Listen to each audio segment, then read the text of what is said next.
En el año 25, mientras un carpintero de 30 años predicaba en las polvorientas calles de Judea, al otro lado del mundo, decenas de millones de chinos morían en la guerra civil más sangrienta de la historia antigua. Fue el año en que Roma empezó su lenta putrefacción desde adentro, cuando México construía pirámides más grandes que las de Egipto y cuando 4 superimperios controlaban el 80% de la riqueza planetaria. El año en que el mundo antiguo murió y renació transformado para siempre. ¿Por qué el año 25 después de Cristo fue el punto de inflexión más violento de la historia antigua? Imagina esto. En ese preciso momento, la humanidad ya había alcanzado logros que no volvería a igualar hasta la revolución industrial. Ciudades de 1 millón de habitantes pulsaban con vida en 3 continentes. Carreteras de piedra cruzaban desde Escocia hasta el Sahara, desde España hasta Siria. Los ejércitos romanos podían movilizar 400 soldados en cuestión de meses. Una hazaña logística que ni siquiera Napoleón pudo superar. Pero aquí viene lo terrorífico. Toda esa grandeza estaba a punto de colapsar. No por invasiones bárbaras, no por desastres naturales, sino por algo mucho más siniestro. La propia ambición humana había alcanzado un punto de ebullición global. En China, la población acababa de caer de 60 millones a menos de 20 millones en apenas 2 décadas. En Roma, el emperador más poderoso del mundo se pudría vivo en su palacio, consumido por el odio y la paranoia. En Judea, un hombre que cambiaría la historia para siempre caminaba entre pescadores sin saber que en menos de una década sería crucificado. Lo que nadie te cuenta en las clases de historia es que el año 25 después de Cristo no fue solo un año más en el calendario. Fue el epicentro de una tormenta perfecta de violencia, transformación y sincronicidades imposibles.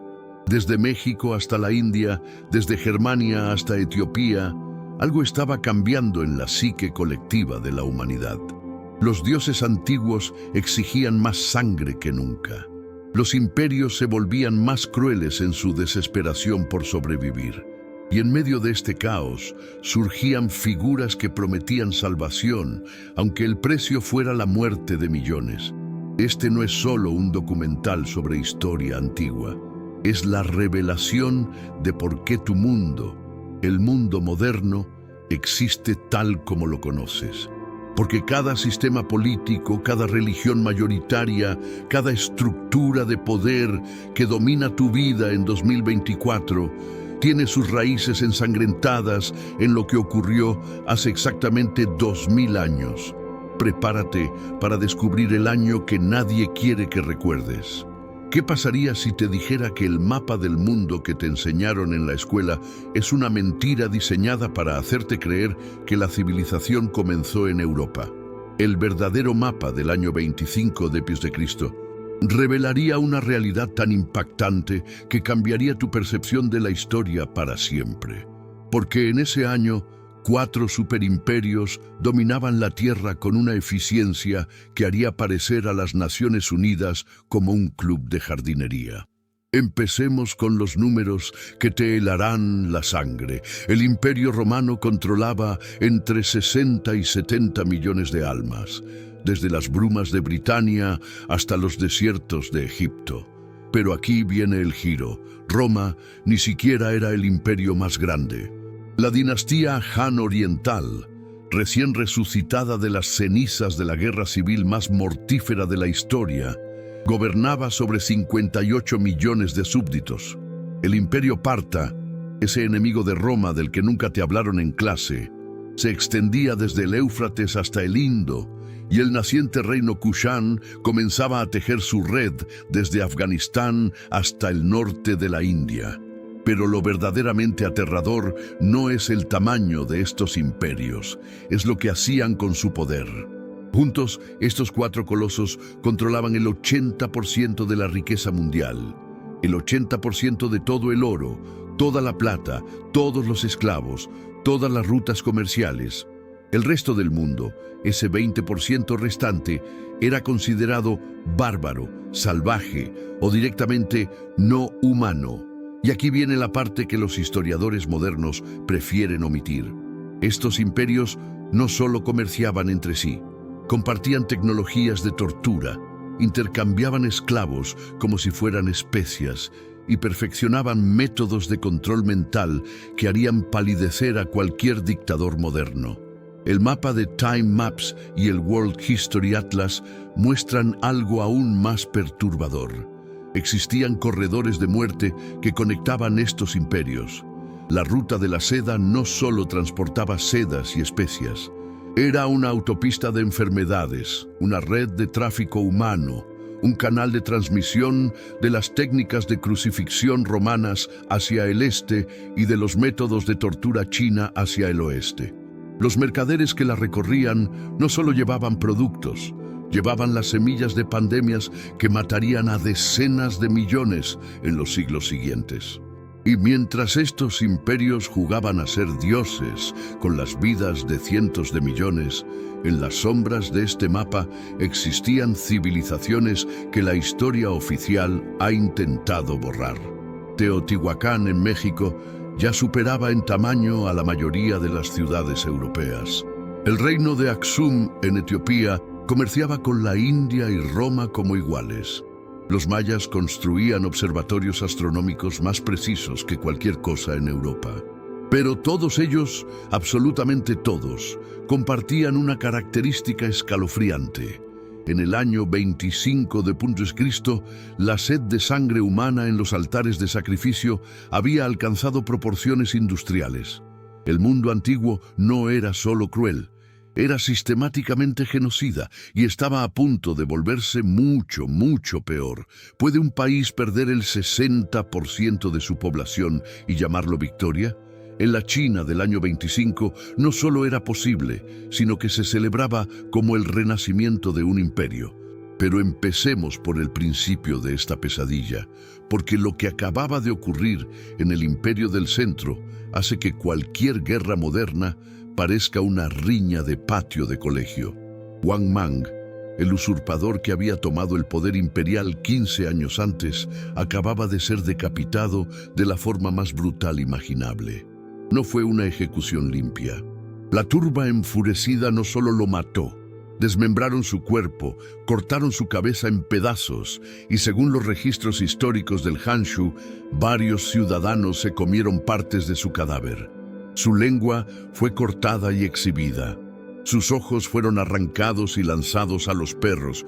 Y esto no era barbarie sin sentido, era un mensaje escrito en sangre y vísceras que decía: esto es lo que le pasa a quien desafía el mandato del cielo.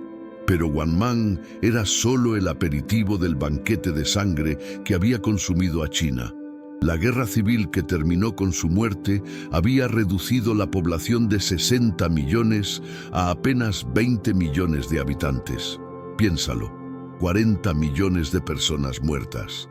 No por una plaga, no por un desastre natural, sino por la pura brutalidad humana. Los registros hablan de ciudades enteras convertidas en necrópolis, de ríos bloqueados por cadáveres, de casos documentados de canibalismo masivo, cuando los ejércitos sitiaban las ciudades y los habitantes se comían entre sí para sobrevivir. En medio de este infierno emergió Liu Xiu, quien tomaría el nombre imperial de Guangwu. Y aquí es donde la historia se vuelve verdaderamente oscura. Guangwu no era solo otro señor de la guerra, era un genio de la propaganda que haría sonrojar a cualquier dictador moderno. Se proclamó la reencarnación de un antiguo dios guerrero, difundió profecías falsificadas que lo nombraban como el Salvador destinado. Cuando capturaba ciudades enemigas, ejecutaba a todos los líderes, pero perdonaba ostentosamente a los soldados rasos, creando una imagen de misericordia divina. Era una técnica que Mao Zedong copiaría casi al pie de la letra 1900 años después. La realidad era mucho más sangrienta. En Kunyang, Guangwu ordenó que los prisioneros fueran enterrados vivos en fosas comunes. En Luoyang, hizo desfilar las cabezas de 10.000 enemigos en picas antes de quemarlas en una pira gigantesca como ofrenda a sus ancestros. Cuando la ciudad de Chengdu se rindió pacíficamente, esperando clemencia, Guangwu permitió que sus tropas saquearan y masacraran durante 3 días. Los historiadores modernos estiman que otras 10.000 personas murieron después de haberse rendido. El mensaje era claro: la misericordia era solo para quienes se sometían completamente, y aún así era un privilegio, no un derecho. ¿Cómo conviertes el genocidio en arte? Guangwu tenía la respuesta, y su método era tan efectivo que sentó las bases para 2000 años de autocracia china. Pero para entender la genialidad perversa de este hombre, necesitamos adentrarnos en los rincones más oscuros de su psique, porque Liu Xiu no era un simple conquistador, era un arquitecto de almas. Su primera obra maestra de manipulación fue su propio matrimonio. Se casó con Guo Shengtong no por amor, sino por estrategia política pura. Ella le trajo alianzas cruciales con clanes poderosos del norte. Tuvieron 5 hijos juntos. Pero una vez consolidado su poder, Guangwu reveló su verdadera naturaleza. Se había enamorado de Jin Lihua, una mujer de familia menor, y decidió que ella sería su emperatriz. El problema era que Guo Shengtong ya ocupaba ese puesto y su hijo mayor era el heredero legítimo. Lo que siguió fue una campaña de terror psicológico digna de estudio. Guangwu no podía simplemente ejecutar a Guo. Eso lo haría parecer un tirano. En cambio, orquestó una serie de incidentes que la hicieron parecer mentalmente inestable. Sobornó a sirvientes para que reportaran comportamientos extraños. Fabricó evidencia de que ella practicaba brujería. Cuando su hijo, el príncipe heredero Liu Yang, intentó defender a su madre, Guangwu lo acusó de conspiración. El joven príncipe, de apenas 15 años, fue obligado a suicidarse. Su madre fue degradada y encerrada de por vida. Jin Lihua se convirtió en emperatriz y su hijo en el nuevo heredero. Todo ejecutado con una sonrisa paternal. Pero el verdadero horror de Guangwu no estaba en su crueldad personal, sino en cómo institucionalizó el terror. Creó el sistema de los acompañantes, donde los hijos de nobles potencialmente rebeldes eran llevados a la capital como estudiantes. En realidad, eran rehenes elegantemente disfrazados. Si sus padres mostraban cualquier signo de deslealtad, los jóvenes desaparecían. No había ejecuciones públicas, simplemente dejaban de existir. Los padres recibían una nota formal informando que su hijo había enfermado repentinamente y había sido cremado por razones sanitarias. Su golpe maestro fue la amnistía de la sonrisa celestial. Después de cada campaña brutal, Guangwu aparecía personalmente ante los sobrevivientes, sonriendo benevolentemente, y declaraba una amnistía general. Los perdonados lloraban de gratitud, besaban el suelo y juraban lealtad eterna. Lo que no sabían era que sus nombres entraban en listas secretas. Cualquier descendiente que mostrara ambición sería marcado para accidentes convenientes. Generaciones enteras fueron castradas políticamente antes de nacer. El historiador Ban Gu, escribiendo apenas 50 años después, lo llamó el restaurador benevolente. Pero entre líneas, si sabes leer los códigos de la historiografía china antigua, encuentras la verdad. Frases como pacificó el reino significan masacres. Armonizó las provincias significa deportaciones masivas. Cultivó la virtud significa que perfeccionó el arte de hacer que las víctimas amaran a su verdugo. Cuando Guangwu murió en el año 57, China lloró sinceramente por él.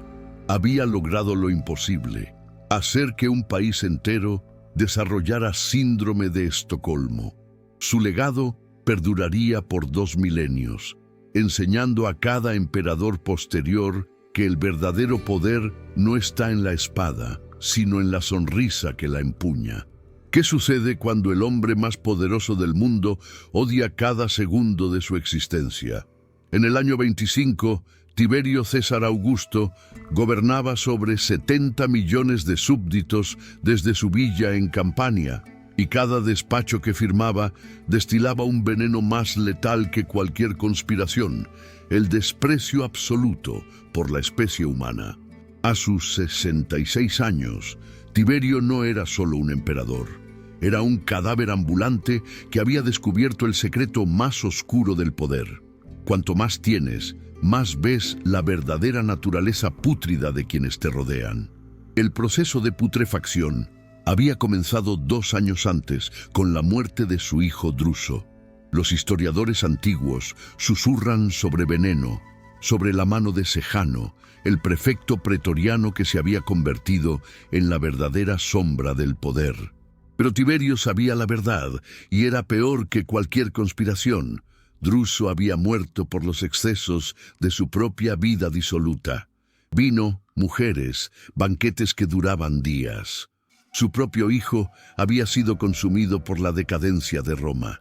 Y si su heredero había caído tan bajo, ¿qué esperanza quedaba para el imperio?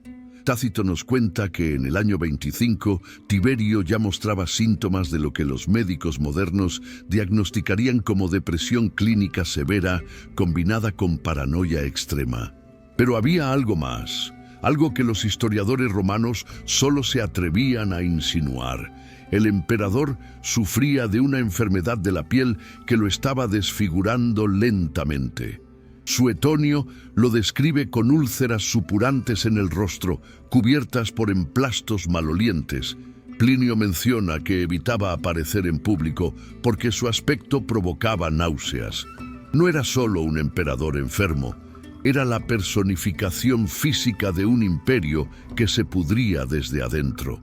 Su correspondencia de ese año, preservada fragmentariamente, revela una mente brillante consumida por el nihilismo más absoluto. El Senado es un rebaño de ovejas pretendiendo ser lobos. Escribió en una carta a un gobernador provincial: «Me adulan mientras sueñan con mi muerte. Los desprecio por su cobardía, pero los despreciaría más si tuvieran el valor de actuar». Cada mañana, Tiberio se despertaba con informes de nuevas traiciones, reales o imaginarias. Su respuesta era siempre la misma: una sonrisa torcida y órdenes de vigilancia, no de acción. Prefería ver cómo los conspiradores se enredaban en sus propias mentiras antes de aplastarlos. Pero el verdadero horror del año 25 no fueron las conspiraciones que Tiberio desenmascaró, sino las que permitió florecer. Ya había decidido retirarse a Capri, esa isla fortaleza, donde podría entregarse a placeres que harían vomitar a Calígula. Los rumores hablan de niños traídos de todas las provincias, de piscinas donde nadaban desnudos mientras el emperador los observaba desde las sombras, de juegos sexuales que mezclaban el placer con la tortura. Pero incluso estos excesos tenían un propósito más oscuro. Tiberio había descubierto que la única forma de sentir algo, cualquier cosa, era a través de la degradación absoluta. No buscaba placer, buscaba confirmar su convicción de que la humanidad no merecía existir. En menos de un año, abandonaría Roma para siempre, dejando el imperio en manos de Sejano. Era un acto de desprecio final. Si Roma quería pudrirse, él les daría exactamente el líder que merecían. Un psicópata vestido de salvador. ¿Puede un solo hombre destruir el imperio más grande del mundo desde adentro? En el año 25, Lucio Helio Sejano no solo creía que era posible, estaba a punto de demostrarlo. Mientras Tiberio se hundía en su espiral de misantropía, Sejano tejía una telaraña de poder tan intrincada que haría parecer a Maquiavelo como un aficionado. Pero para entender cómo un simple soldado ecuestre casi se convirtió en emperador, necesitamos descender a las cloacas del poder romano. Sejano había comenzado su ascenso de la manera más romana posible, prostituyéndose. Sí, leíste bien, Antes de convertirse en prefecto pretoriano, el joven Sejano había sido el amante de Marco Gabio Apicio, el gastrónomo más rico y depravado de Roma. Apicio lo había introducido en los círculos más exclusivos de la élite romana, donde Sejano aprendió una lección fundamental. En Roma todos tenían un precio y él estaba dispuesto a pagarlo o cobrarlo según conviniera. Su belleza física era solo una herramienta más, como su espada o su inteligencia, y la usó con la precisión de un cirujano. Para el año 25, Sejano había consolidado un poder que ningún prefecto pretoriano había soñado antes. Había convencido a Tiberio de concentrar todas las cohortes pretorianas en un solo campamento en las afueras de Roma. Oficialmente era por eficiencia administrativa. En realidad había creado un ejército personal de 9.000 soldados de élite que respondían solo a él. Cada mañana los senadores tenían que pasar frente a ese campamento para llegar al foro, un recordatorio visual de quién tenía realmente el poder. Sejano se aseguraba de estar en la entrada, saludando cordialmente a cada uno, memorizando sus caras, sus debilidades, sus secretos. Pero su obra maestra de manipulación fue su romance con Livila, la nuera de Tiberio. No era amor, era cálculo puro. Livila era su puerta de entrada a la familia imperial. Y juntos habían envenenado a Druso, el hijo de Tiberio, en el año 23. El veneno había sido administrado lentamente durante meses para simular una enfermedad natural. Sejano consoló públicamente a Tiberio por su pérdida, mientras secretamente planeaba el siguiente paso: casarse con Livila y reclamar el trono por conexión familiar. Era un plan perfecto, excepto por un detalle: subestimó la paranoia senil de Tiberio. El genio maligno de Sejano se manifestaba en su sistema de delación. Creó una red de informantes que hacía parecer a la Stasi como un club de lectura. Cualquier ciudadano podía acusar a otro de traición, y si la acusación resultaba en condena, el delator recibía un cuarto de los bienes del condenado. Roma se convirtió en una ciudad donde las esposas denunciaban a sus maridos, los hijos a sus padres, los esclavos a sus amos. Una palabra mal dicha en una cena podía significar la muerte. Sejano no necesitaba espías profesionales. Había convertido a cada romano en un espía potencial, y él se sentaba en el centro de esta telaraña, decidiendo quién vivía y quién moría con un simple gesto. Para finales del año 25, Sejano era efectivamente el gobernante de Roma. Tiberio firmaba lo que él le presentaba. Los senadores competían por su favor. Las matronas más nobles de Roma se ofrecían a él, esperando protección o promoción para sus familias. Pero Sejano quería más. En sus aposentos privados ya se hacía llamar César por sus esclavos. Ordenó en secreto que se acuñaran monedas con su efigie, listas para ser distribuidas cuando llegara el momento.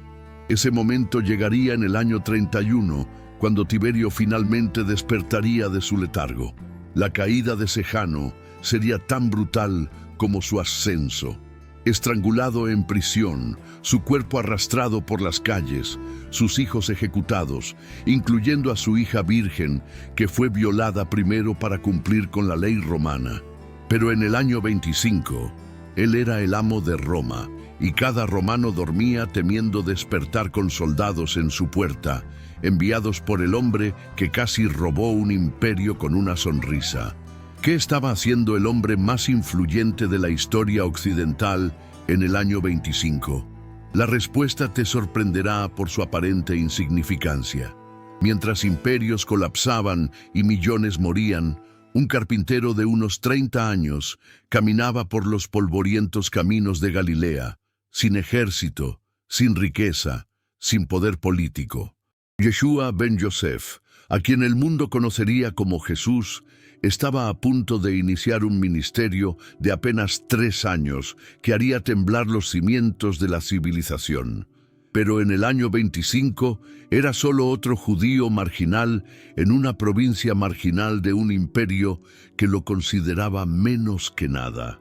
La Judea del año 25 era un polvorín esperando una chispa. Herodes Antipas gobernaba Galilea con mano de hierro y mente perturbada, obsesionado con construir ciudades helenísticas mientras su pueblo moría de hambre pagando impuestos. En el templo de Jerusalén, los saduceos colaboracionistas se enriquecían vendiendo animales para sacrificio a precios inflados, convirtiendo la casa de Yahvé en un mercado de explotación. Los fariseos debatían cuántos pasos podías caminar en sábado mientras ignoraban la miseria de las masas. Y en las cuevas de Qumrán, los esenios escribían profecías apocalípticas sobre un Mesías guerrero que aplastaría a Roma con violencia divina. En medio de este caos, Jesús ya había sido bautizado por Juan el Bautista, ese profeta salvaje que se alimentaba de langostas y denunciaba al tetrarca por casarse con su cuñada. El bautismo había sido un momento decisivo, pero lo que siguió fue aún más extraño. Jesús desapareció en el desierto durante 40 días. Los evangelios hablan de tentaciones satánicas, pero los historiadores sugieren algo más práctico. Estaba decidiendo si seguir el camino de los celotes violentos o forjar algo completamente nuevo. La decisión que tomó cambiaría el mundo, pero nadie podría haberlo predicho en el año 25. Lo más fascinante es lo que Jesús no estaba haciendo. No estaba reclutando soldados, no estaba acumulando armas, no estaba conspirando con los ricos y poderosos. En lugar de eso, hablaba con prostitutas, comía con recaudadores de impuestos, tocaba a leprosos. En una sociedad obsesionada con la pureza ritual, él la violaba constantemente. En una cultura que esperaba un Mesías conquistador, él hablaba de amar a los enemigos. Era una estrategia tan radical que ni siquiera sus futuros discípulos la entenderían completamente. Pero aquí viene el giro más oscuro. Los manuscritos del Mar Muerto, descubiertos en 1947, revelan que los esenios de Qumrán posiblemente conocían a Jesús y lo rechazaron. Esperaban un maestro de justicia que lideraría una guerra santa contra Roma y los judíos corruptos. Jesús, con su mensaje de amor y perdón, era para ellos una decepción, tal vez incluso un falso profeta. Imagina la ironía. La comunidad más religiosa y estricta de Judea, mirando al futuro fundador del cristianismo y diciendo, no es suficientemente radical. En menos de una década, ese carpintero rechazado sería crucificado. En menos de 3 siglos, su mensaje conquistaría el mismo imperio que lo ejecutó. Pero en el año 25, era solo un don nadie predicando ideas peligrosas a gente que no importaba. O eso creían todos. ¿Qué tienen en común la crucifixión romana y el linchi chino? Ambos eran mucho más que métodos de ejecución. Eran tecnologías de terror diseñadas para destruir no solo el cuerpo, sino el alma misma de las civilizaciones conquistadas. En el año 25, Roma y China, separadas por miles de kilómetros, habían llegado independientemente a las mismas conclusiones sobre el control social. Y los paralelismos son tan escalofriantes que los historiadores modernos prefieren estudiarlos por separado. Pero nosotros vamos a conectar los puntos que nadie quiere unir. Empecemos con la crucifixión, esa obra maestra de crueldad romana que en el año 25 ya llevaba 2 siglos perfeccionándose. No era simplemente clavar a alguien en una cruz, era una sinfonía de sufrimiento calculada al milímetro. Primero, el flagelado con el flagrum, un látigo con bolas de metal y huesos que arrancaba tiras de carne. Luego, la corona de espinas no era solo humillación. Las espinas de acacia de 5 o 7 centímetros penetraban el cuero cabelludo rico en nervios. Los clavos no atravesaban las palmas, se desgarrarían. Iban entre los huesos de la muñeca, destruyendo el nervio mediano y causando un dolor que no tiene nombre en ningún idioma. La muerte llegaba por asfixia lenta cuando las piernas ya no podían empujar hacia arriba para respirar. Podía durar días. Al otro lado del mundo, los chinos habían desarrollado el Ling Chi, la muerte por 1000 cortes. Pero no eran 1000 cortes al azar. Era un procedimiento médico invertido, donde el verdugo necesitaba conocimientos anatómicos profundos. Comenzaba con cortes superficiales en zonas no vitales, aumentando gradualmente la profundidad. El objetivo era mantener a la víctima consciente el mayor tiempo posible. Se aplicaban hierbas coagulantes para evitar el desangrado rápido. En casos especiales, se administraba opio no por misericordia, sino para evitar que el shock acabara prematuramente con el espectáculo. Los registros hablan de ejecuciones que duraban 3 días, con la víctima despierta hasta casi el final. Pero las similitudes van más allá de la crueldad física. Ambos imperios usaban estas ejecuciones como teatro público.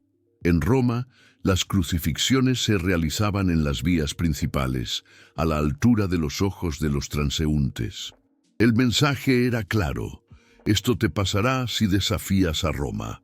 En China, el Ling Chi se ejecutaba en plazas públicas con asistencia obligatoria. Los niños eran llevados específicamente para que grabaran en sus mentes el precio de la rebelión. Ambos imperios entendían que el verdadero poder no estaba en matar, sino en hacer que la muerte fuera tan horrible que la mera posibilidad paralizara a poblaciones enteras. Lo más perturbador es el comercio secreto de conocimientos. Aunque oficialmente Roma y China apenas tenían contacto directo, los mercaderes de la ruta de la seda llevaban más que mercancías. Hay registros velados de especialistas en interrogación, romanos trabajando para señores de la guerra chinos, y de médicos chinos enseñando a torturadores partos técnicas para prolongar el sufrimiento. En el año 25 existía una internacional del horror, una hermandad no oficial de verdugos intercambiando innovaciones en el arte de destruir seres humanos. Y aquí viene el secreto más oscuro. Ambos imperios usaban el mismo tipo de víctimas para perfeccionar sus técnicas. Los romanos experimentaban con esclavos germanos y galos antes de usar la crucifixión en provincias rebeldes. Los chinos perfeccionaban el Ling Chi en prisioneros vietnamitas y coreanos antes de aplicarlo a criminales chinos. Había un mercado clandestino de esclavos específicamente destinados a ser material de práctica para verdugos en entrenamiento. Los mismos mercaderes que vendían seda y especias en los mercados de Antioquía y Luoyang vendían seres humanos en subastas nocturnas donde el único criterio era cuánto dolor podían soportar antes de morir. El año 25 no fue solo una época de imperios en contacto. Fue el momento en que la crueldad humana se globalizó, sentando las bases para 2 milenios de horror sistematizado que llegaría a su perfección industrial en el siglo XX. ¿Por qué los libros de historia occidental casi nunca mencionan al único imperio que hizo temblar a Roma durante 7 siglos? En el año 25, mientras Tiberio se hundía en su paranoia y Sejano tejía sus conspiraciones, el rey Artabano II de Partia gobernaba sobre un imperio que se extendía desde el Éufrates hasta el Indo.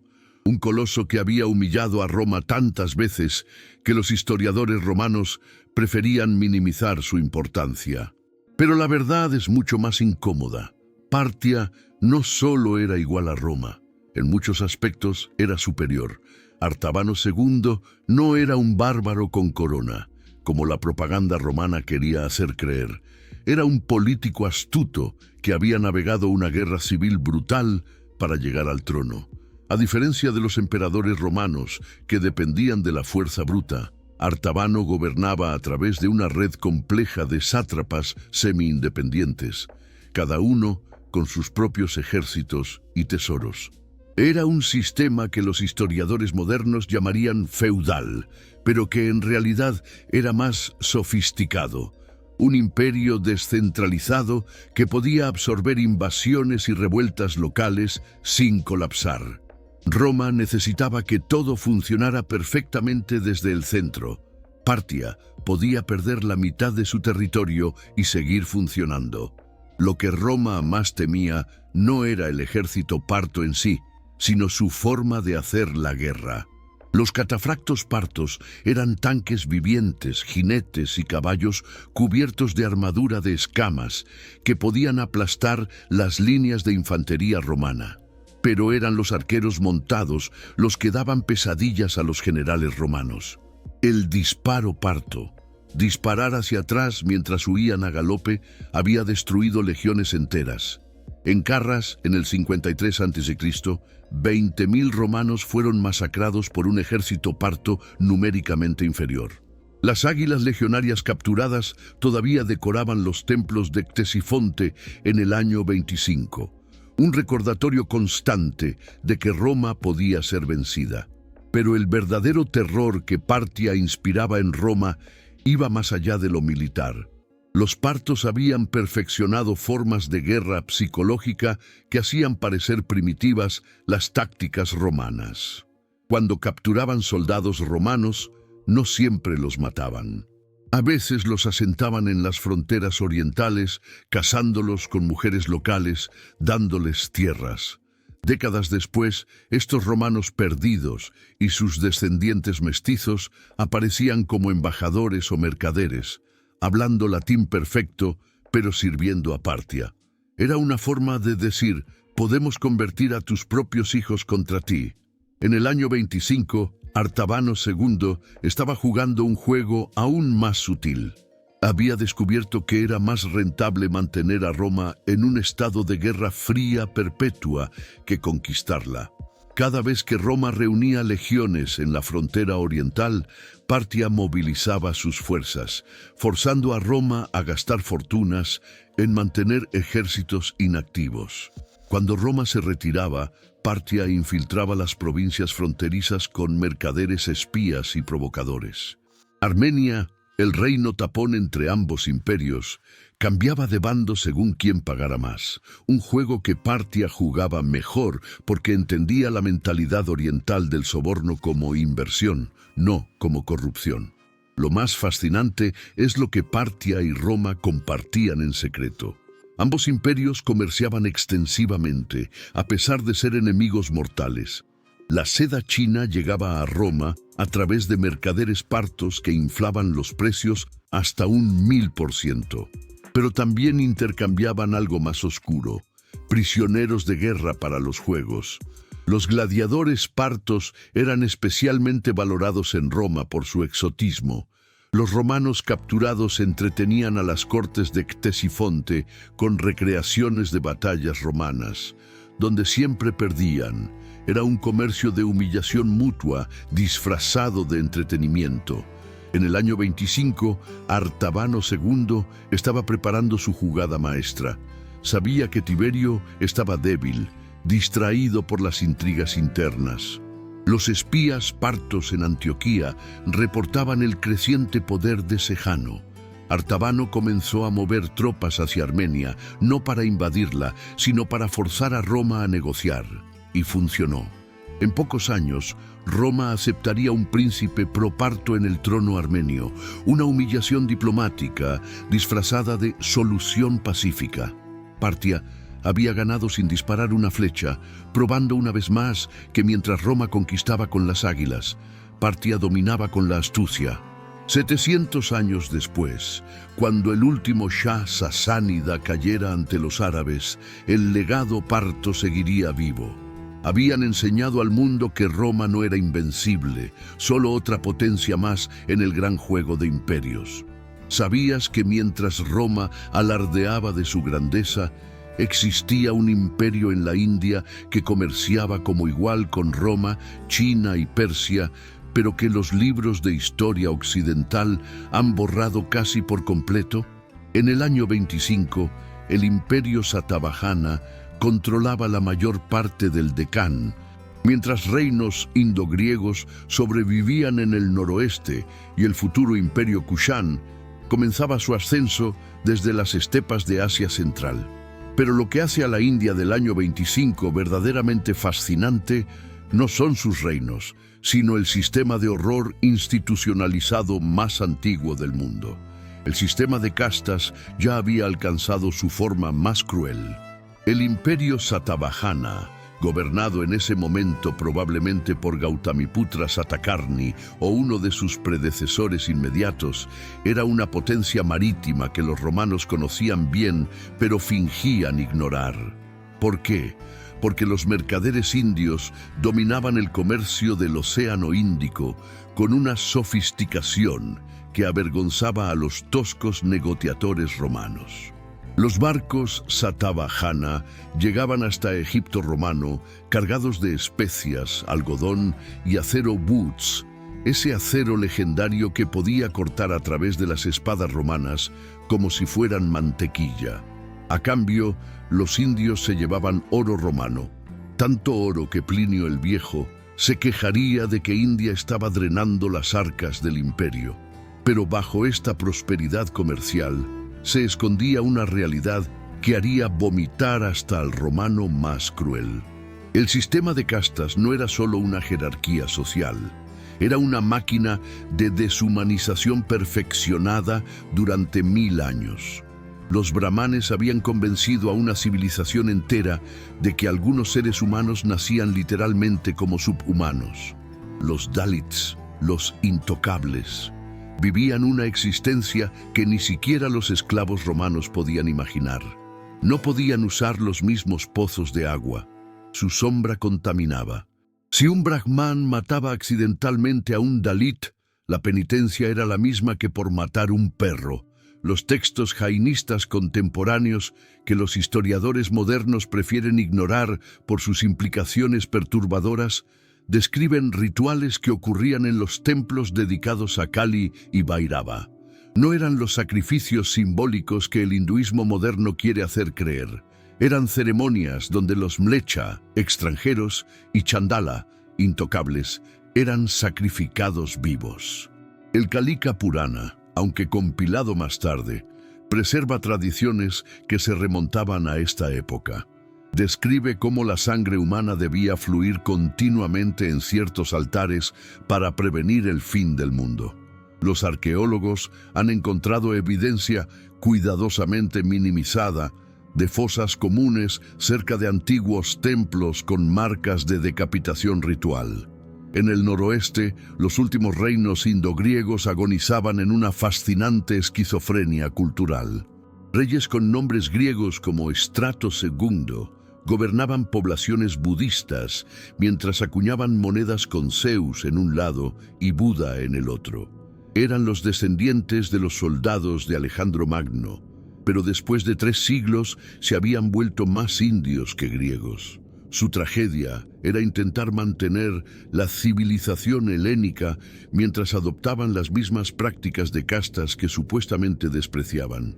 Los registros muestran gymnasiums griegos donde solo los 2 varnas superiores podían ejercitarse, una perversión de los ideales democráticos griegos que hubiera horrorizado a Platón. Y desde el norte, una nueva amenaza se alzaba. Los Kushan, nómadas de las estepas que habían sido empujados hacia el sur por los hunos, estaban a punto de crear un imperio que uniría Asia Central con el norte de India. Su rey, Kujula Kadphises, estaba en proceso de conquistar Bactria y con ella el control de las rutas comerciales más lucrativas del mundo. Los Kushan traían consigo una sed de sangre fresca de las estepas, pero también una mente abierta que los llevaría a patrocinar el budismo, el hinduismo, el zoroastrismo y el culto griego simultáneamente. Eran pragmáticos hasta el cinismo. Adoraban a cualquier dios que les diera victoria. En el año 25, India era un subcontinente de contradicciones extremas. Matemáticos que calculaban el concepto de cero mientras trataban a millones como seres humanos. Filósofos que debatían sobre la naturaleza del alma mientras negaban que los intocables tuvieran una. comerciantes que navegaban hasta Roma mientras millones morían de hambre a kilómetros de los puertos prósperos. Era una civilización que había perfeccionado el arte de la hipocresía institucionalizada 1000 años antes de que Occidente siquiera empezara. Y lo más perturbador es que este sistema sobreviviría, mutando y adaptándose hasta el siglo XXI. Los imperios caerían, las religiones cambiarían, pero la capacidad humana de crear infiernos sociales y llamarlos orden divino permanecería intacta. ¿Cómo es posible que en el año 25, mientras Roma presumía de ser la ciudad más grande del mundo, al otro lado del océano se alzaba una metrópolis que la igualaría en tamaño y la superaría en misterio? Teotihuacán, la ciudad de los dioses, ya albergaba 80.000 almas y crecía a un ritmo que ninguna ciudad europea alcanzaría hasta la Revolución Industrial. Pero lo que hace a Teotihuacán verdaderamente escalofriante no es su tamaño, sino el precio en sangre que sus habitantes pagaron para construir lo que creían que era literalmente el centro del universo. En el año 25, la pirámide del Sol estaba en plena construcción, y los arqueólogos modernos han descubierto algo que los libros de texto prefieren omitir. No se construyó solo con sudor y piedra. En 2023 y 2024, nuevas excavaciones con tecnología LIDAR revelaron cámaras ocultas bajo la pirámide repletas de restos humanos. No eran entierros normales. Los cuerpos mostraban signos de haber sido enterrados vivos, con las manos atadas y mordazas de tela aún visibles en algunos casos. Niños de entre 3 y 7 años colocados en las esquinas como ofrendas de fundación, una práctica que garantizaría la estabilidad espiritual de la estructura. Cada nivel de la pirámide requería nuevos sacrificios, una cuota de sangre que convertía la construcción en una fábrica de muerte ritualizada. Pero Teotihuacán no era solo brutalmente religiosa, era inquietantemente moderna en su organización. La ciudad estaba planificada en una cuadrícula perfecta, 1500 años antes de que Manhattan siquiera existiera. Tenía barrios étnicos donde vivían zapotecas, mayas y otros grupos, pero no como ciudadanos iguales. Los isótopos en los huesos revelan dietas radicalmente diferentes. Las élites teotihuacanas consumían proteína animal regularmente, mientras los trabajadores migrantes sobrevivían con maíz y frijoles. Era un apartheid nutricional que mantenía a las clases bajas lo suficientemente débiles para no rebelarse, pero lo suficientemente fuertes para trabajar. La Avenida de los Muertos, ese nombre que los aztecas le darían siglos después, ya estaba tomando forma en el año 25, pero los aztecas no sabían lo acertados que estaban. Excavaciones recientes han encontrado que toda la avenida era un complejo sistema de drenaje diseñado específicamente para canalizar sangre. No agua de lluvia, sangre. Los análisis químicos del sedimento muestran concentraciones masivas de hemoglobina humana. Los sacerdotes habían convertido la arquitectura misma en una herramienta de sacrificio masivo.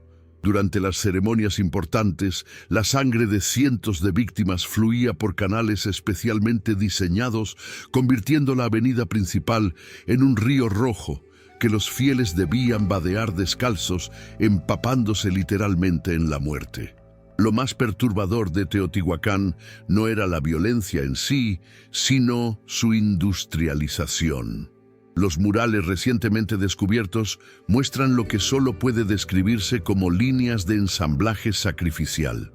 Las víctimas eran procesadas con una eficiencia que presagiaba los mataderos modernos, desnudadas, pintadas con patrones específicos según su destino: corazón para el sol, decapitación para la luna, desmembramiento para la tierra, y luego movidas a través de estaciones donde diferentes sacerdotes especializados realizaban su parte del ritual. Un sacerdote extraía el corazón, otro recogía la sangre, Un tercero preparaba la piel para los sacerdotes que la usarían en danzas posteriores. Nada se desperdiciaba. Y aquí viene el detalle más escalofriante. Teotihuacán era una teocracia sin rostro. A diferencia de Roma con sus emperadores o China con sus dinastías, no conocemos un solo nombre de un gobernante teotihuacano. No hay estatuas de reyes, no hay glifos con nombres personales. El poder era anónimo, institucional, terrible en su impersonalidad. Los arqueólogos han encontrado evidencia de un consejo de 4 sacerdotes gobernantes que rotaban el poder, pero sus identidades se borraban ritualmente al asumir el cargo. Eran avatares de los dioses, no personas. Esta despersonalización del poder permitía crueldades que incluso los tiranos más sádicos dudarían en ordenar si tuvieran que dar la cara. Para el año 25, Teotihuacán ya exportaba su culto a la muerte por toda Mesoamérica. Obsidiana de sus minas se ha encontrado desde Guatemala hasta Arizona, pero no era solo un material para herramientas. Era el instrumento sagrado de sacrificio, y cada pieza exportada llevaba consigo las instrucciones rituales para su uso apropiado. La ciudad no conquistaba con ejércitos, colonizaba las mentes con su religión de muerte industrializada. Cuando Teotihuacán finalmente cayera en el siglo VII, su legado de sacrificio sistematizado continuaría. Los aztecas, esos aficionados en comparación, apenas lograrían igualar la eficiencia homicida que Teotihuacán había perfeccionado en el año 25, cuando Roma ni siquiera sabía que existía. ¿Qué sucede cuando una civilización entera basa su existencia en la certeza matemática de que el universo es un ciclo infinito de destrucciones? En el año 25, los mayas del período preclásico tardío no solo creían que el mundo terminaría, tenían la fecha exacta calculada con una precisión que aterraría a cualquier astrónomo moderno. Pero lo verdaderamente escalofriante no eran sus profecías del fin del mundo, sino lo que estaban dispuestos a hacer para posponerlo. El Mirador, la metrópolis maya que los conquistadores españoles nunca encontraron porque la selva ya la había devorado, era en el año 25 una ciudad que humillaba a cualquier centro urbano europeo. Su pirámide de la Danta, con 72 metros de altura, tenía un volumen mayor que la gran pirámide de Keops. Pero a diferencia de las tumbas egipcias, esta era una máquina de muerte activa. Los arqueólogos han encontrado sistemas de drenaje en la cima diseñados específicamente para canalizar litros y litros de sangre. No gotas ceremoniales, torrentes que caían por las escalinatas en cascadas rojas durante los solsticios, cuando los mayas creían que el sol moría y necesitaba sangre humana para renacer. Una estela recientemente descubierta en 2024, datada alrededor del año 25 después de Cristo, con un margen de error de 50 años, muestra algo que ha puesto nerviosos a los mayistas. Un evento de sacrificio masivo de niños que no coincide con ningún evento astronómico conocido. Las imágenes muestran filas de pequeños cuerpos, no más de 4 o 5 años, con los pechos abiertos y los corazones ausentes. Pero lo perturbador es la inscripción. Habla de alimentar al error en el tiempo. Los mayas habían descubierto una discrepancia en sus cálculos astronómicos, un desfase de minutos que en siglos se convertiría en días. Su solución fue intentar corregir el tiempo con sangre infantil, como si el universo fuera una máquina que necesitara lubricación. Los mayas del año 25 vivían en un universo de terror matemático. Cada número tenía un dios, cada cálculo una consecuencia cósmica. Un error en el calendario no era solo un problema administrativo, era una grieta en la realidad que podría destruir el mundo. Los Ajkin, los sacerdotes astrónomos, tenían un poder que ningún emperador romano podría imaginar. Podían declarar que un día no había existido, borrándolo del calendario, y con él todos los nacimientos, muertes y eventos de ese día se volvían ontológicamente nulos. Las personas nacidas en días borrados se convertían en no personas, sacrificios vivientes que técnicamente nunca habían existido. Pero el conocimiento maya del tiempo iba más allá de la obsesión calendárica. Habían descubierto los ciclos de Venus con una precisión que Occidente no alcanzaría hasta Copérnico. Sabían que cada 8 años Venus trazaba un pentagrama perfecto en el cielo. Para ellos, esto no era astronomía, era la prueba de que el universo era una conspiración de dioses geométricos que jugaban con el destino humano. Cada vez que Venus desaparecía en su conjunción inferior, los mayas creían que descendía al inframundo para batallar con las fuerzas del caos. Si perdía, el mundo terminaría. La única forma de asegurar su victoria era enviarle guerreros, prisioneros de guerra sacrificados en el momento exacto de la conjunción. Lo más aterrador es que los mayas del año 25 ya estaban registrando el colapso de su propia civilización. El mirador mostraba signos de deforestación masiva, sequías provocadas por la tala excesiva para producir cal para sus pirámides. Pero en lugar de cambiar sus prácticas, intensificaron los sacrificios. Es como si supieran que estaban destruyendo su mundo y su respuesta fuera acelerar la destrucción, convencidos de que si ofrecían suficiente sangre, los dioses les darían un nuevo mundo. Los murales de la época muestran árboles sangrando, ríos rojos y mazorcas de maíz brotando de cadáveres humanos. No era simbolismo, era su plan de sostenibilidad. Y aquí está el giro final que helaría la sangre de cualquiera que entienda sus implicaciones. Los cálculos mayas sobre los ciclos de destrucción mundial no estaban completamente equivocados. Correlacionaban con eventos reales de cambio climático, erupciones volcánicas y mínimos solares. De alguna manera, esta civilización del año 25 había detectado patrones en el caos que la ciencia moderna apenas está empezando a entender. Su error no fue su astronomía. Fue pensar que podían negociar con el universo usando sangre como moneda. Cuando su civilización clásica finalmente colapsara siglos después, no sería por falta de sacrificios. Sería porque el universo no acepta sobornos, sin importar cuántos corazones ofrezcas. Pero en el año 25 seguían intentándolo, convirtiendo cada pirámide en un altar y cada ciudad en un matadero cósmico. Todo en nombre de posponer un apocalipsis que ellos mismos estaban creando.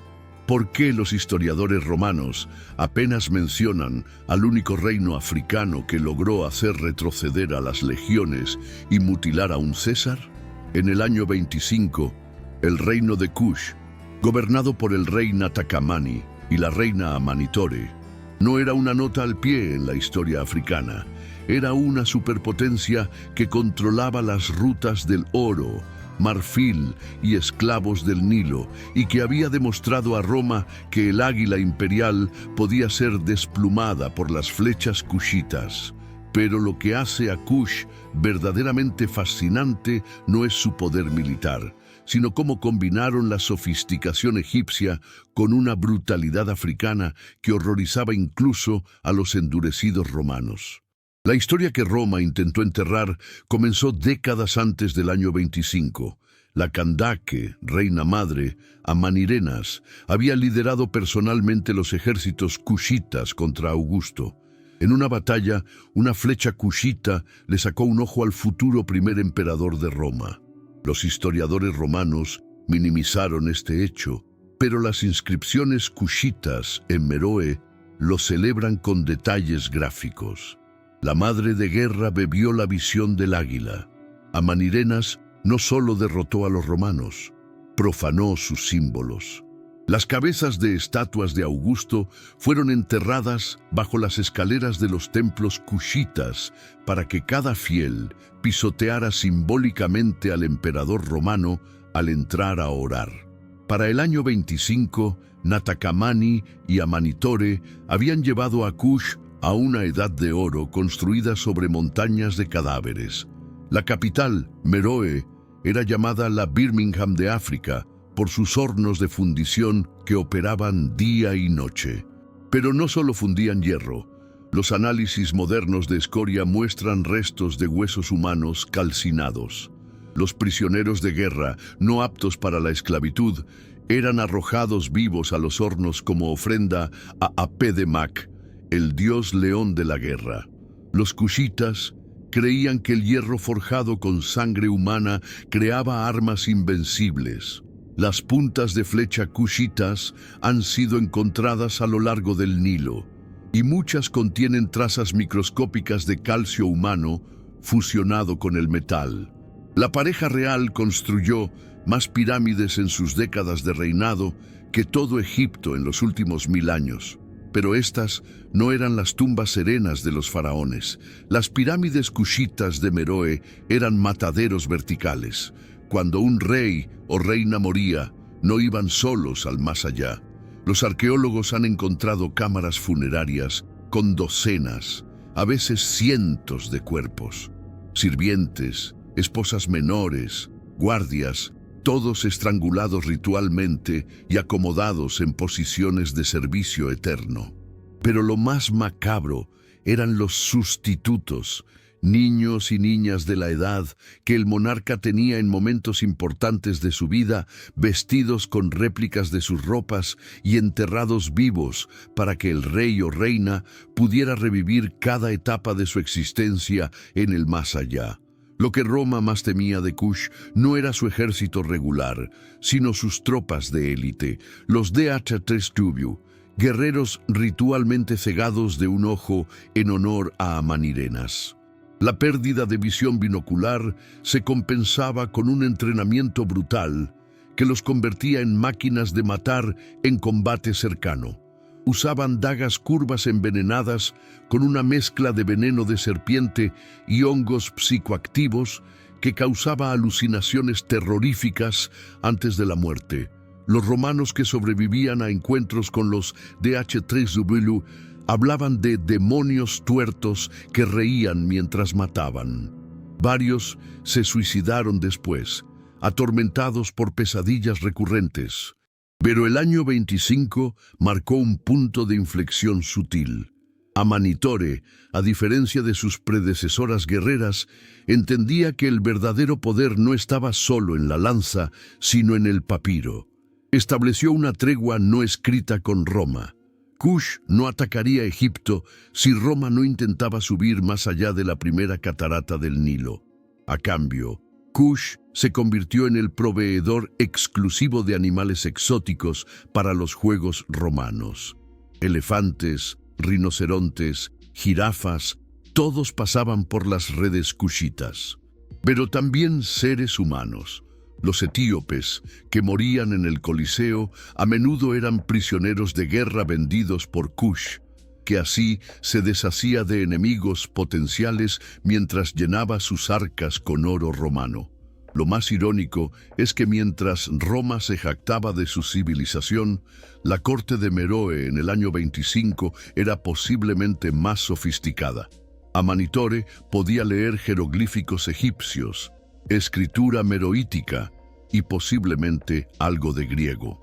Patrocinaba a astrónomos que calculaban eclipses y arquitectos que construían palacios con sistemas de enfriamiento por evaporación. Pero esta sofisticación coexistía con rituales que incluían canibalismo ritual de enemigos importantes para absorber su fuerza. Era una esquizofrenia cultural que Roma nunca pudo entender. ¿Cómo podía la misma reina que escribía poesía ordenar que desollaran vivos a embajadores enemigos? Cuando el reino de Kush finalmente cayera ante los aksumitas en el siglo IV, no sería por debilidad militar, sino por un colapso ecológico causado por siglos de deforestación para alimentar sus hornos. Pero en el año 25 Kush estaba en su apogeo, un reino africano que probó que Roma no era invencible, que el color de la piel no determinaba la capacidad de crear imperios, y que la civilización y la barbarie no solo podían coexistir, sino potenciarse mutuamente hasta crear algo hermoso y terrible a la vez. Las pirámides de Meroe siguen en pie, más pequeñas que las de Giza, pero más numerosas, cada una un testimonio silencioso de un reino que Roma prefirió olvidar, porque recordarlo significaba admitir que el mundo antiguo era mucho más complejo y mucho más oscuro de lo que cualquier historiador romano quería admitir. ¿Qué puede hacer que las legiones romanas, esas máquinas de muerte que conquistaron el mundo mediterráneo, huyeran despavoridas hacia el Rin y se negaran a cruzarlo de nuevo? En el año 25, la respuesta vivía en los bosques oscuros al este del gran río. Las tribus germánicas no eran simplemente bárbaros, como la propaganda romana insistía. Eran una pesadilla Lovecraftiana de cultos guerreros que habían convertido la guerra en una experiencia religiosa y el canibalismo ritual en un sacramento. Y lo peor para Roma es que acababan de demostrar, apenas 16 años antes, que podían no solo derrotar a las legiones, sino borrarlas de la existencia.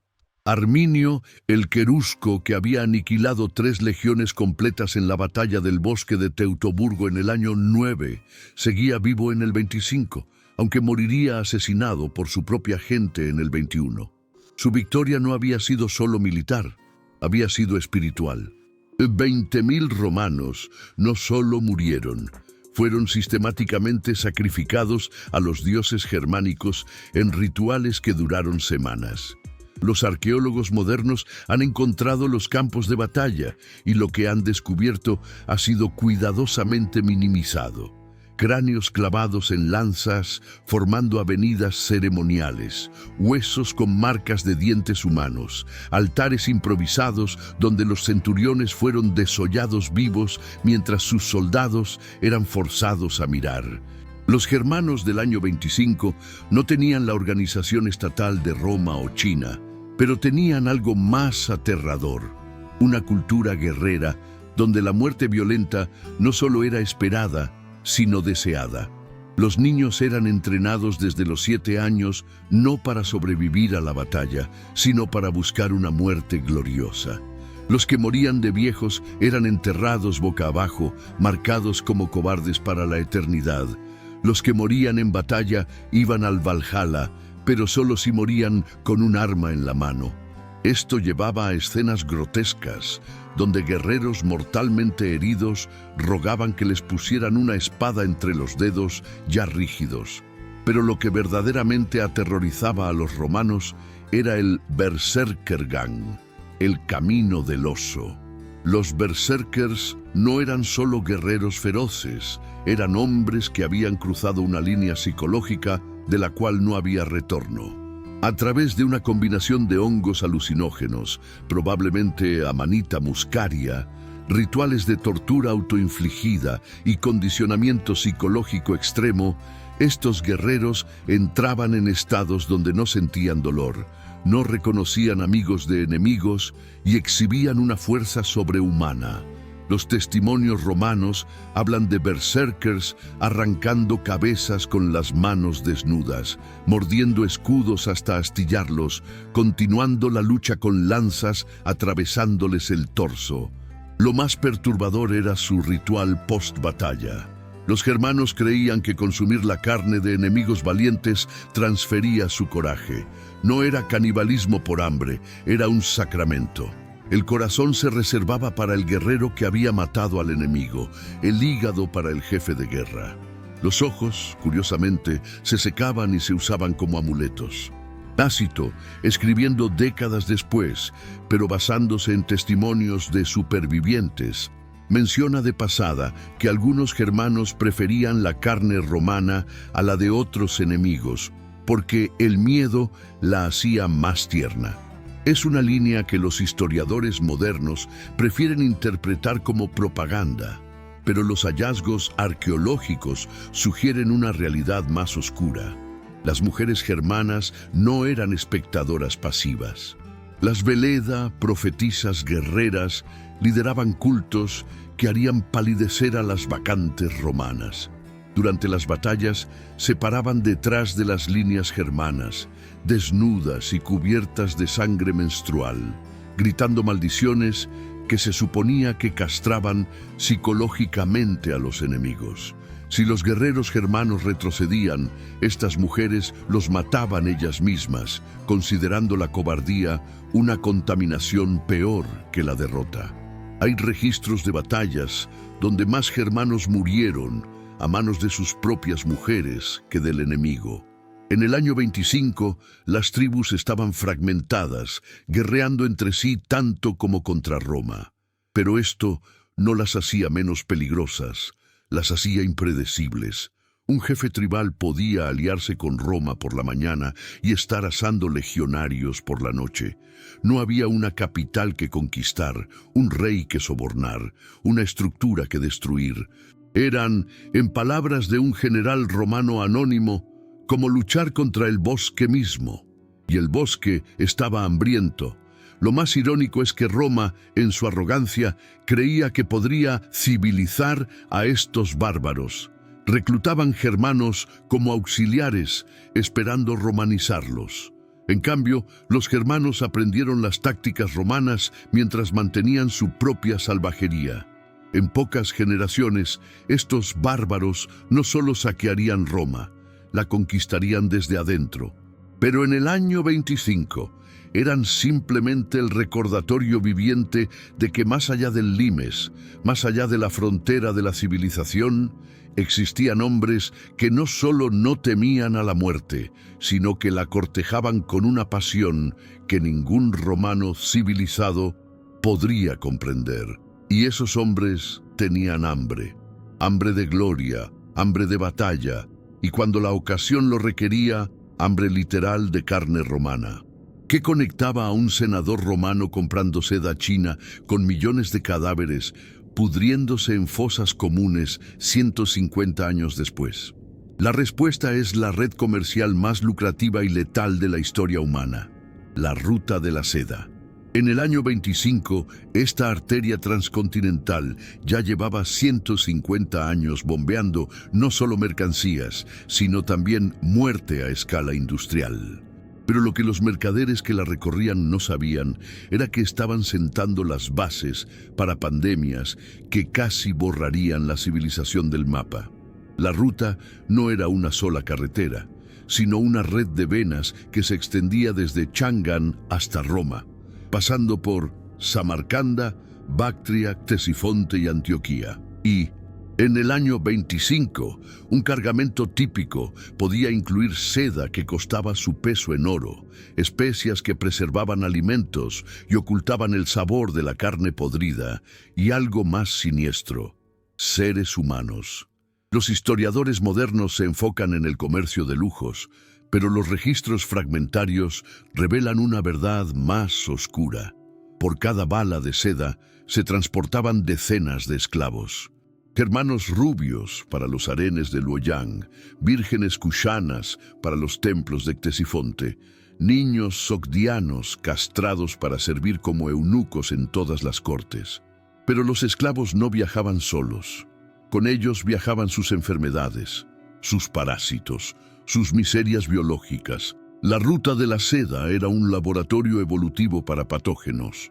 Una enfermedad que en una aldea china mataba a unos pocos podía mutar durante el viaje de meses, expuesta a nuevos huéspedes, nuevos climas, nuevas oportunidades de volverse letal. Los caravaneros desarrollaban inmunidad parcial, convirtiéndose en portadores asintomáticos, bombas biológicas ambulantes que esparcían muerte sin saberlo.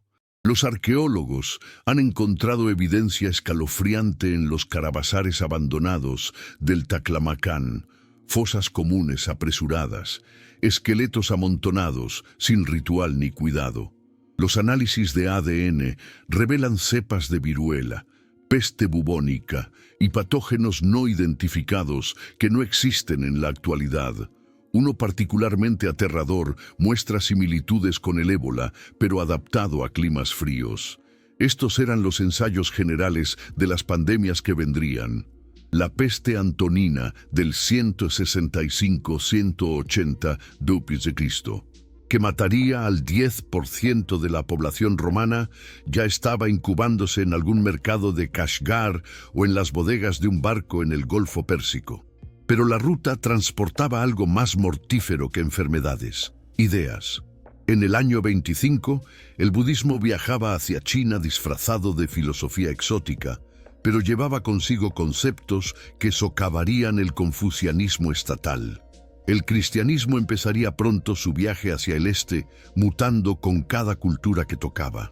Los cultos mistéricos persas se infiltraban en las legiones romanas, y con estas religiones viajaban sus extremistas, sus fanáticos, sus predicadores del fin del mundo, que encontraban audiencias receptivas en cada ciudad tocada por la desesperación del comercio desarraigado. El aspecto más siniestro de la ruta era su economía de adicción. La seda china no era solo un lujo, se había vuelto una necesidad psicológica para las élites romanas. Plinio el Viejo calcularía que Roma enviaba 100 millones de sestercios anuales a Oriente, drenando las reservas de oro del imperio. Pero los chinos habían descubierto algo peor. Los romanos estaban dispuestos a pagar cualquier precio, así que los precios subían y subían, forzando a Roma a conquistas cada vez más desesperadas para financiar su adicción al lujo oriental. Era narcoeconomía antigua, con la seda como cocaína y imperios enteros como adictos. Los mercaderes que recorrían la ruta en el año 25 no eran simples comerciantes, eran vectores de transformación civilizacional. Los sogdianos, esos maestros del comercio centroasiático, mantenían redes de inteligencia que rivalizaban con cualquier servicio de espionaje moderno.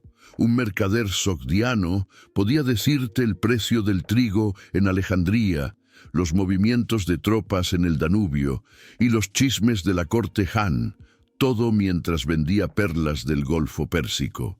Información que vendían al mejor postor, desestabilizando reinos con rumores tan efectivamente como otros lo hacían con ejércitos.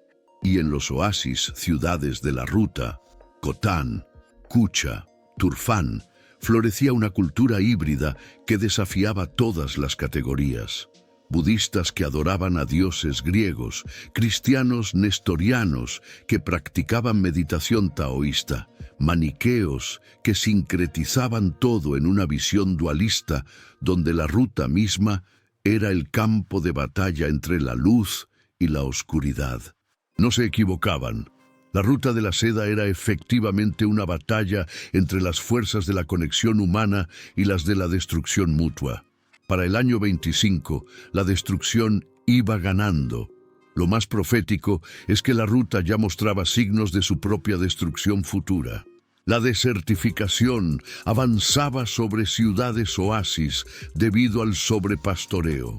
Los nómadas hunos presionaban desde el norte, precediendo las invasiones que fragmentarían la ruta. Y en algún lugar de las estepas mongolas, los ancestros de Genghis Khan aprendían las rutas, los puntos débiles, el conocimiento que un día usarían para crear el imperio terrestre más grande de la historia sobre los huesos de la ruta de la seda. Pero en el año 25, la ruta pulsaba con vida frenética. Caravanas de 1000 camellos cruzaban el Pamir. Barcos cargados hasta hundirse navegaban el Índico.